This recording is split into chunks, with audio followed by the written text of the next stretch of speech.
whether it's on TV or in real life, I mean, approaching your boss about you not totally being content is not always the easy conversation to have, but Yeah. it's a necessary conversation to have, and it's really important to be able to communicate and advocate for yourself.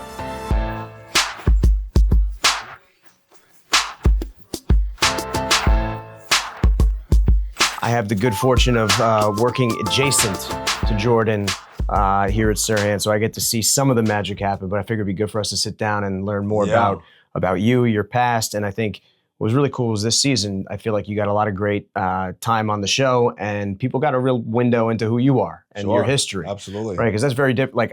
Like season 1 was great, introduces a bunch of people into the show, into the universe out there that we all know. Sure. But this was a chance to get to know all the cast members at like a little bit deeper level. Yeah.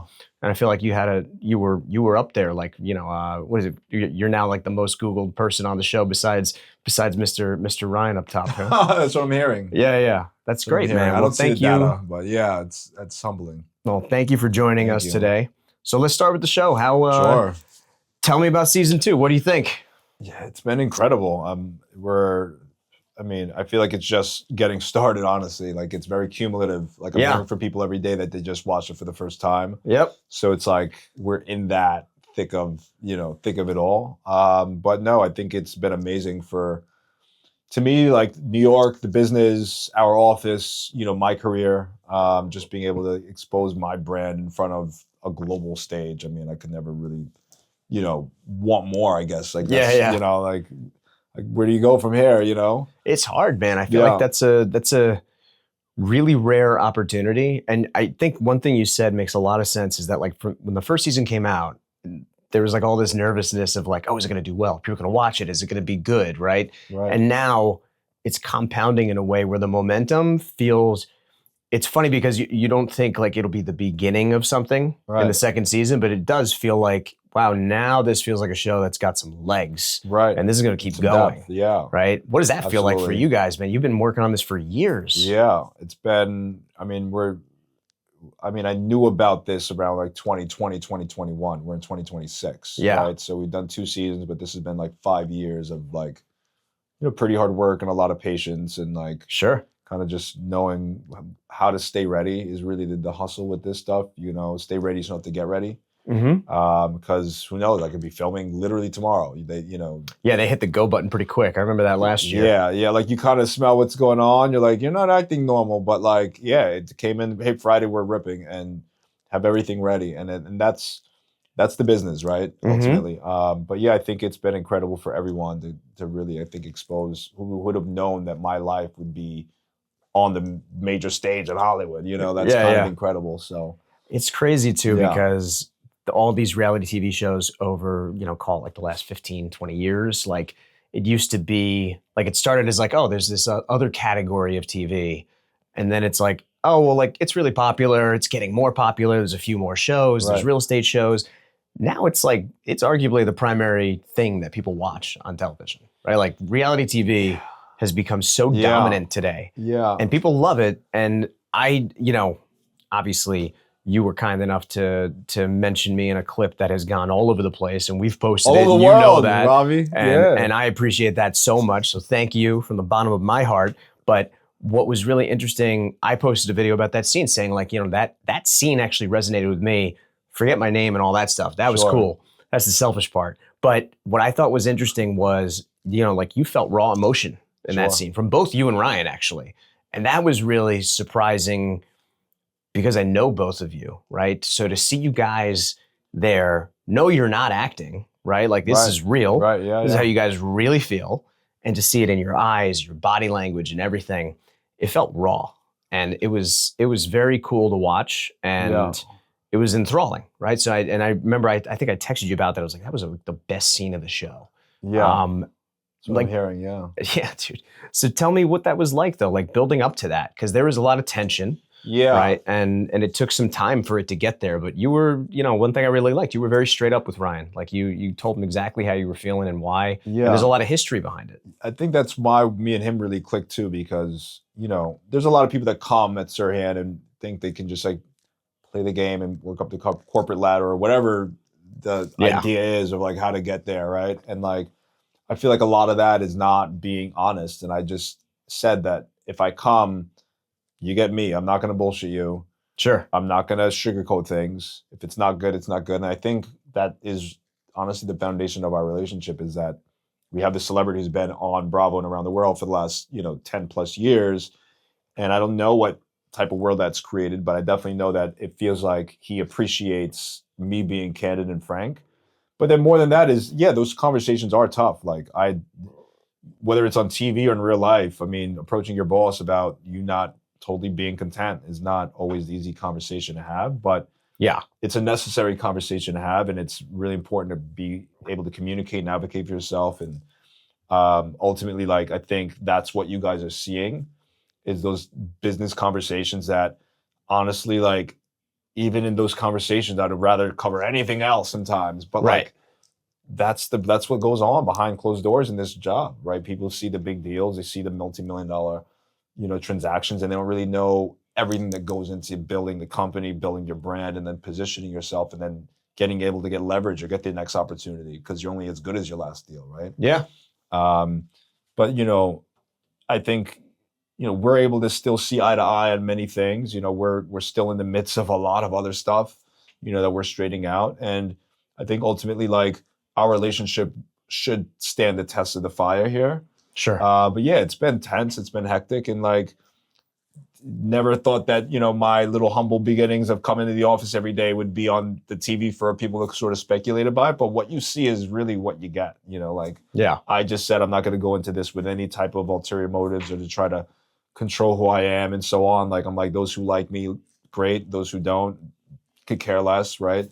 And I feel like I live by that, and my life has been that way. I just try to make sure I can look myself in the mirror at the end of the day. Right. Right. Yeah. And you guys have a pretty long history, right? How far do you go back with Ryan?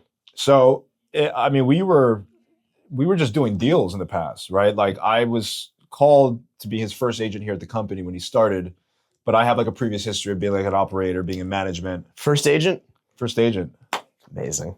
Yeah, Like, incredible. Yeah. Now we're closing in at, what is it, like 12, 1,300 or something like that? It's crazy. 1,300 agents. They just opened up Boston yesterday, Massachusetts. Saw that, yeah. Which I've been very involved in as well for the last 4+ years. So there'll be a lot of business coming out of Boston with me. We're launching like $26 million listing. I think I'm getting okay on today. There we go. Yeah, And in Boston. In Boston, yeah. What's the relationship with Boston? How are you getting business there? Connections, really. There's an agent here also that was on my team from Boston. So I just started like handing out there, connecting with a lot of developers. And it's like a nice cross between the two cities, because like Boston is that like little sister to New York, but like has a lot of deep money. Don't tell them that. Yeah, exactly. Big sister. Get in trouble. Just a sister, I'm kidding. But like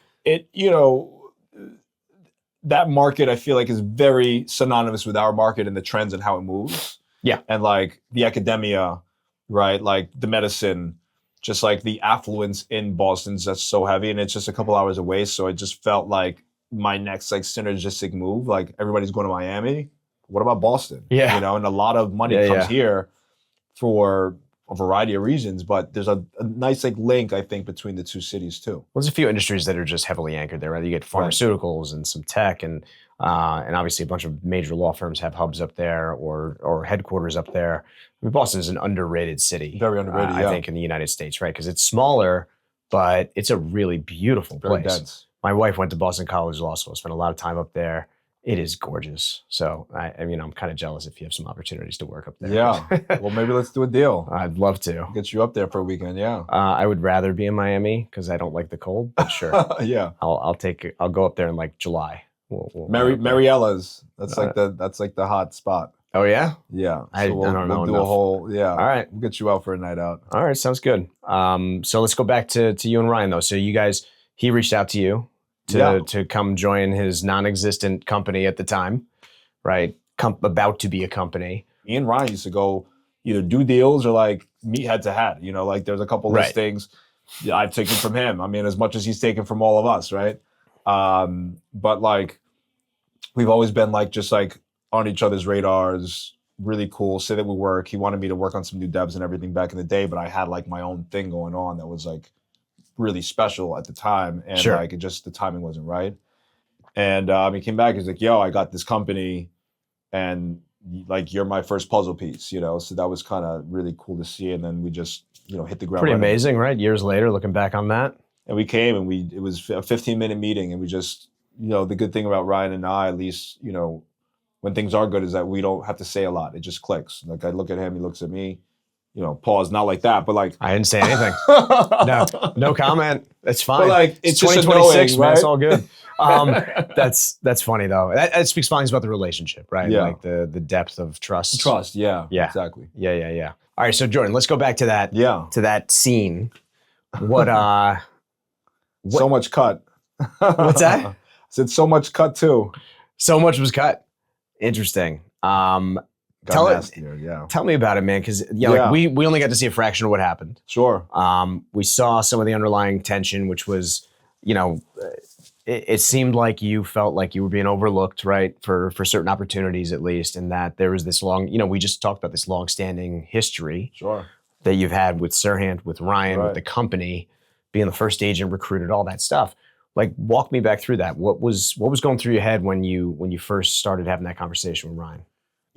Everything that I've done for this company and for Ryan, like Yeah. I've never expected anything other than let's just level up in business, right? Sure. And when I sat down with him, I put my cards on the table. I'm like, this is why I'm coming to SERHANT. I'm not coming to just do TikToks with you. I want to get into this space of business. And there wasn't a lot of areas that I haven't grown in on my own previously.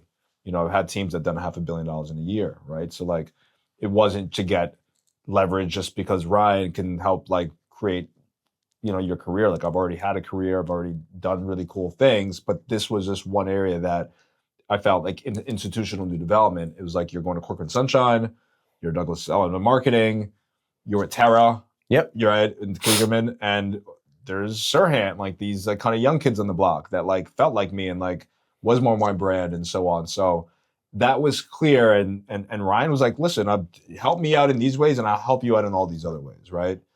And it felt like, I came to be vocal about, while things are going quickly and he's obviously scaling and thinking about the next move. And that's kind of how Ryan's brain works. I'm like, I'm still waiting for that. You know what I mean? Yeah. Like, let's scratch each other's back now, right? Like, Sure. And, I felt like he was BSing me in certain areas, right? To be frank, like, because again, we watched the show in some areas, it's like, I don't really have the choice because we're deciding about the new dev, but then I just bumped into the developer at the holiday party and they're like, no, we would have taken you too. So there's a whole other thing that I don't even know that I don't know, but it felt like, you didn't have decision-making power, but then you're really handing it to Peter to come over like as a Sure. contingency. So I'm like, so you do have control over who's doing it. And great, listen, Peter's a great agent, right? I see people like him being the future new dev, right? That are like very smart, very nimble, like young, able to really articulate the market different and still have that not like stuffy kind of vibe. Sure. But like, I felt like everything that I did, and when he gave me any business, it wasn't even sometimes the business that I would love to work on. Like it was, hey, take this co-op because I really need your help. Or like, I got a client who's a big asshole and like, you're probably literally the only one that can deal with this. Yeah. And that became every call. And I'm like, yo, don't call me when like you got to have a cleanup hitter. Like call me also when you like, we're starting the game, Yeah. Because like I've set records. When it was the library, he sat down and said, yo, this is going to be a tough gig. But if you do this one for me, I got something else big for you. And it just became like carrots on a stick where like I always got something big for you. Sure. So I think it became that. And then I'm also hearing where, Pam Liebman or Steve Durkin or, you name it, where companies like, we'll do this, and this, right? And like, oh, you're good at raising money or you're good at restructuring companies and bringing big profit margins in and you're good at this. Like, I've had people like give me literally like a blank check, like name what you're worth and like, let's make it make sense. Sure. Right. And like, that was crazy. Or here's a $500,000 marketing budget, right? Like, show me how you'd spend it. Right. Right. And I'm like, okay, right. That's like, it's a lot of money. Right. And to not to ignore those things just for the sake of like, yeah, we are our upward trajectory, but like, what would it look like if I created my own situation over here, Right. right? While or doing what I'm doing now, right? And the TV and everything's great, but at the end of the day, like I'm a dad like you, like I gotta bring the money home. You know what I mean? So I'm like, How old are your kids again? 9 and 11, Nice. Yeah. So I was like, I know we're cutting the show and it's all happy talk half the time, but like, yo, this is going on around us. So it kind of happened in its own way. But yeah, I mean, that's our relationship. Like I'm a very frank person. I think anybody who knows me and deals with me is like, I'm fair. I like to think I'm patient and like, I'll wait. You know, it's been 5 years, right? He made it seem like I got all these leads in the beginning. It wasn't the case, right? Right. Like, and a lot of them were like paying dues type of leads rather than like, here's my chance at actually working on something that can really position my career for the better in the long run, which is what I'm looking for. Like at this point in my career, going into my 18th year, right? So like certain moves, like I got to make at this point in my life, going into my 40s, like what's going on here, you know? Because like you don't want to misstep, and I don't want to start over at a new company and then have that whole trajectory again. Like I want to ground myself, plant my feet, and build roots, and ultimately contribute to a company in a very meaningful way that doesn't always feel transactional. And that's what it was. But then when I feel like there's a new guy or a guy who's doing less than me or a guy who makes less or whatever it is, sometimes you got to think, you're like, are we cool? You feel me? Like, is it what I think it is? Oh no, it is. And you're my boy. And listen, we'll go out, we'll be at the games. And then I'm like, I hope that doesn't, you know, because sometimes again, like it's like your brother, you know, you call home or everybody knows sometimes you call your parents less than you're calling like your neighbor or like calling a friend, right? Sure. Sometimes it's just like, there's are that you taking care of the family? like a comfort level. Yeah, I guess there's a comfort level. So I think that became the beginning of understanding like our friction, but then it becomes a time of like, how many carrots on a stick can I wait on? You know what I mean? Rather than like seeing it all happen around me and, you know, what, $5, $6, $7 billion in sales. I'm like, listen, if I help you make $20 million in your first year so that you can go leverage money and raise capital, how does that look for me, right? And that's like where I guess our beef sort of stem from, but it's purely business. And we're reconciling it in a business way. You know, they had me in TMZ today, funny enough, running up on me in the middle of the street to ask me about this stuff. And I go, guys, like, not all these business conversations are like happy talk, right? And there are the times behind closed doors that like, you know, you really butt heads, but to me, it's for the betterment of the business and like to ultimately make more money. And for more money, I'll argue all day. Sure. Well, you have to, right? That's it's one of the foundations of like how to survive our business and thrive in our business. You got to know when to step up, stand up for yourself. That's a tough decision to make. Even if you're best friends, you can't let that line get blurred or crossed, or, you know, boundaries are important. You know? That's tough, man. That's a hard choice to make. What's TMZ bum rushed you? They've been looking for something, you know, but like, look, there's been conversations between Ryan and I about equity of the company and like, where does that look like in the future? And like, how do we put a proportionate value on my contribution? And like, what he thinks I deserve, which is what you're seeing, is a lot different than what I feel like I'm owed. Sure. Right? Not owed, but like, there's so much changing, right? So the valuation's growing. The company isn't static. Right. All of those things get put under a full microscope. Yeah. So like, people know about it now because it was on the show, right? The first raise was on the show. So, and private equity coming in, you know, I think that's a big step for the company. But yeah, it probably raises a lot of tough questions for, you know, for people who've been here for a long time, people who have contributed to the growth. I'm sure that's tough. So we're getting through the conversations. Look, we were just at the game enjoying ourselves, or like trying to rather, and like, we're brothers. He's one of my best friends, and I'd like to say the same, and like, we'll get through this, you know? Sure. So we'll see. Maybe the cameras are back again and they'll see what's going on. But it's been maybe you'll open season 3 with a bang. Oh, it's gonna start with a bang. Yeah. Yeah. It's exciting, man. There's a lot going on. And it, you know, the show, going back to the show and the exposure. Sure. What's it like now? You know, now that you got the second season, what I've noticed, at least with Jess Taylor on my team and Eric, who got a lot of exposure on the show, like they're like Jess, especially, she's getting recognized like out Yeah. on the street. That's a whole different dynamic, Yeah. especially when you're a real estate broker, right? Because like you're not an actor, you're not a Sure. musician, you're not like in the entertainment industry as the foundation of your career, right? Like now you've entered it, but what is it like for you? Like how is it Yeah. changing now that you got these 2 seasons out, the It's exposure? How's it helping your business? well, I met 3 developers just yesterday walking through Soho, Nice. right? So in the real estate vertical, people see you everywhere. Um, your privacy's taken from you a bit, right? Like I don't hang out in the same circles all of the same circles rather, or like I'm not around necessarily the same sort of like influences and stuff like that. And I mean, like, the party people, the certain crowds that you're like, this is not really my cup of tea, but like you kind of just like stay in the room because you're like, oh, let's just see where the night goes. Sure. Those rooms I don't step into anymore, right? Like I'm very like, I have to be very discerning, right, on who's next to me and like all that. So I think in one way I'm protecting my world, but in the other way I'm exposed to an entirely new world. This is in 200 countries. Right. It's global top 10 of all verticals, whether you're doing a movie, a documentary, a reality show, anything. It went #1 in all reality TV around the world. And, it's an ode to New York. It's like a homage piece to New York, which is really cool. And like, I think people are really connecting to the people's stories and the authenticity and like how we kind of let it hang out there for better or for worse. Yeah. Right. Like this is not, a couple of people just sitting around dinner and like looking cute, right? Like we're bearing it all. Like he's going through stuff in his marriage. I'm going through stuff in my business, right?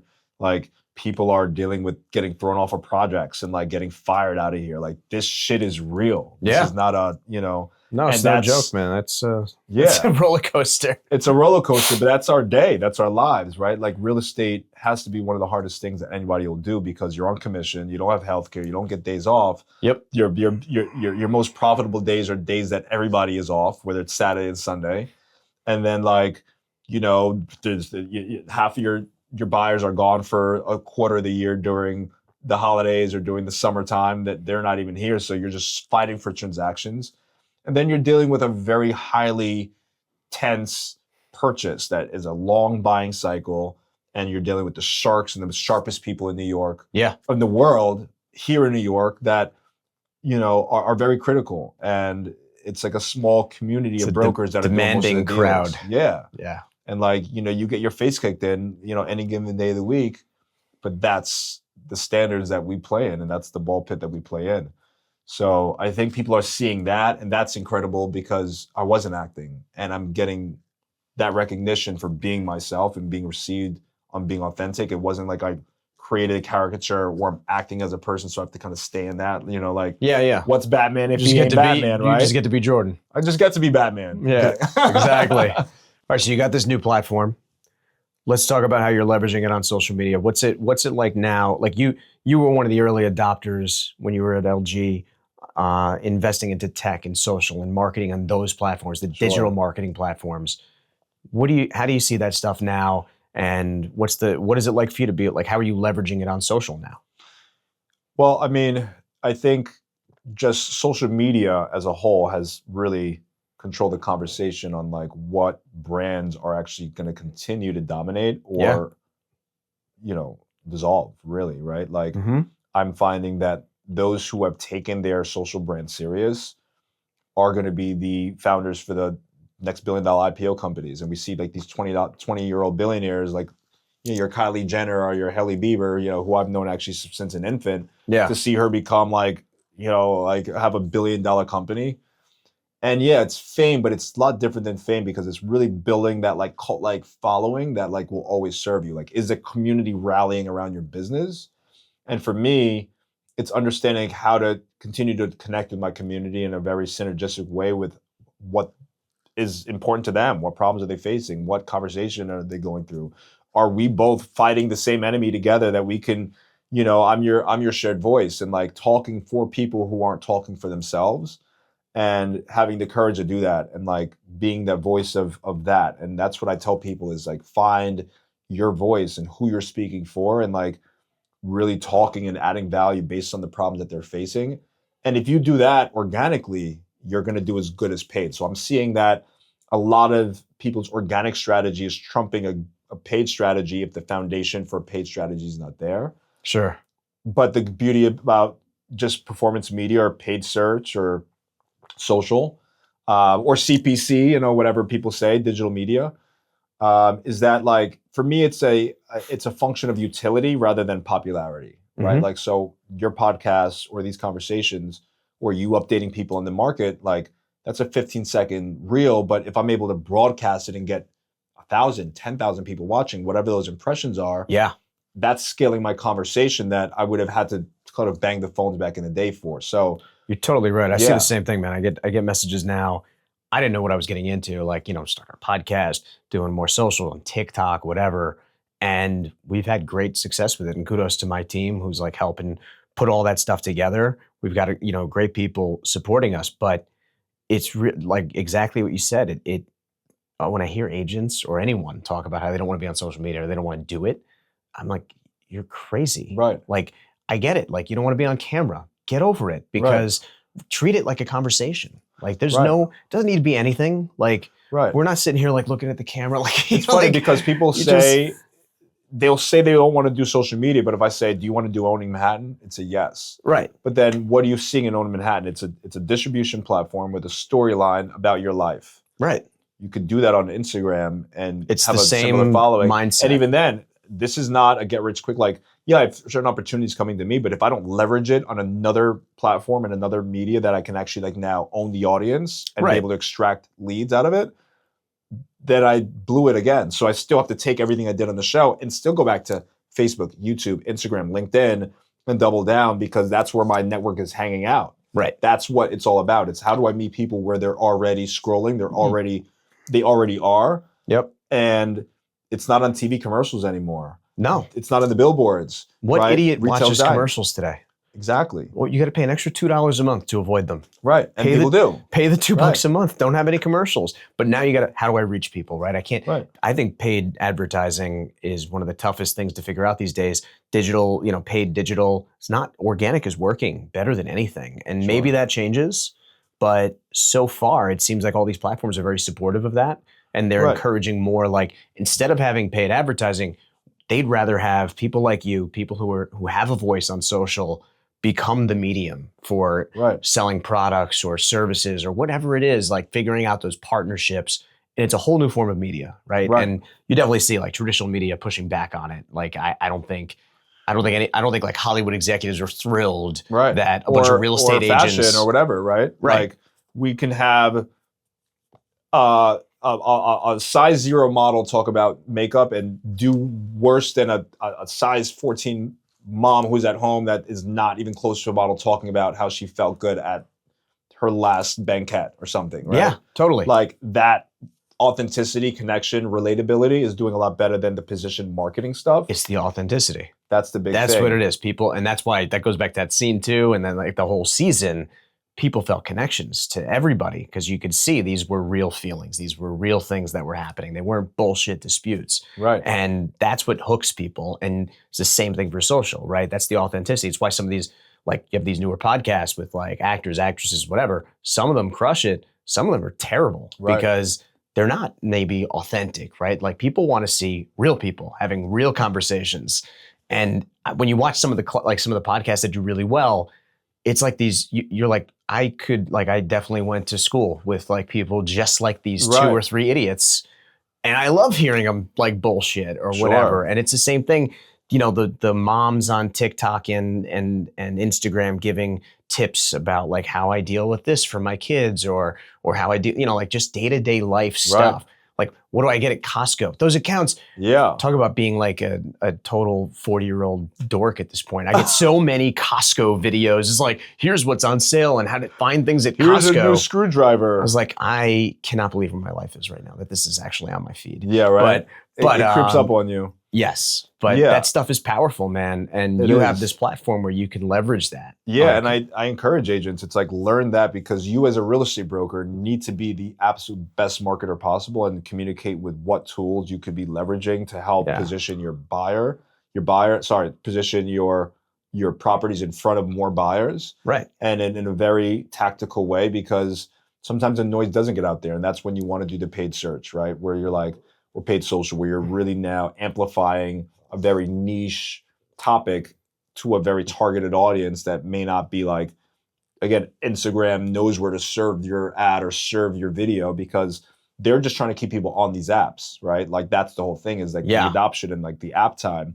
So yeah, your organic content will find the right person because now they have more scanning, more AI, more tracking, and people who have a niche and dial in on it, they know exactly which audience on a predictability basis is going to digest that stuff. Yeah. And that's all it's about is like, how do I create great content for my audience?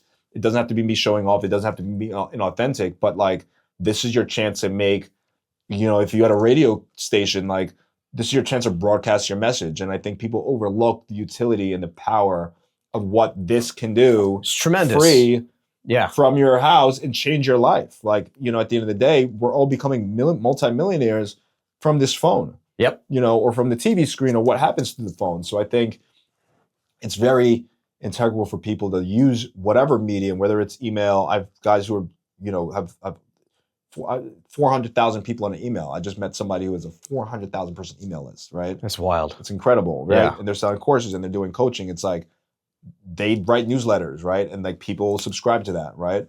So I think it's whatever your medium is, double down on it, understand the data on how to drive engagement on it and how to test things and like know what is working as you scale it and figure out a way to scale it. So yeah. And we've got like, right now, I think I've only got like 8,000 or 9,000 followers across all platforms, right? But I can tell you, the last 6 weeks, we've committed to this. We're posting a lot of stuff on every platform. We're doing a podcast, we're doing clips, whatever. And the common thing I'm seeing is everybody I talk to who knows me, maybe they don't even follow me sometimes. They're like, I cannot get you off my phone anymore. Every time I open up TikTok or Instagram, I see your face. And we laugh about it, but I'm thinking, well, that's exactly what we the want. point. And when people think like, oh, why would I go on social media? I don't have 100,000 followers yet or something. It's like, well, one, you have to do it to get there. Two, like there's so much utility in it for everybody. And then, I think if you're fortunate enough and you're crushing it on Netflix, then you have an amplified voice that's even more powerful. But listen, I meet content creators that got more followers than me right now. So I would tell anybody, is like, don't wait for that big break. Really use the tools, understand the strategy around engagement and the emotions behind how people are really consuming information and make something compelling and try a lot of shit and build your brand wherever you are. Because ultimately, even if you walk into a Netflix, you want them to see you as a powerhouse. You want them to see you as an asset. And they are looking at your following and what you're doing online, and how authentic you are and how your ability to be honest and vulnerable and connect with your audience is. And it's something we all kind of struggle with, but like just looking at the amount of millionaires created, and really, to me, all the billion-dollar IPOs in the future are going to be a brand or person leading the brand and them driving the IP, right? Sure. And like what that looks like. So I think just like we're seeing Ryan Serhant a testament to this and doubling down and really focusing on this vertical, we'll see that emerge and continue to see that. And it's going to be even harder for companies in the future to not have a community being able to build brands. I see them look at Saks Fifth that just went bankrupt, right? Like, that's crazy, right? And like, that's happening all over the place. So I think, use the tools you have, go the extra mile, trust a lot of things. And, you can always delete something, you can always archive it, but like, get it done, get it out there and try it a lot. Because that 15-second video, if you're doing 3 videos a day and you're putting them on 5 different platforms, that's 15 videos a day. 15 videos a day over 30 days, that's 150 videos a month. I have 150 chances on 5 platforms if I post my stuff to go viral. Or to change somebody's world, or to connect reach with that someone. client.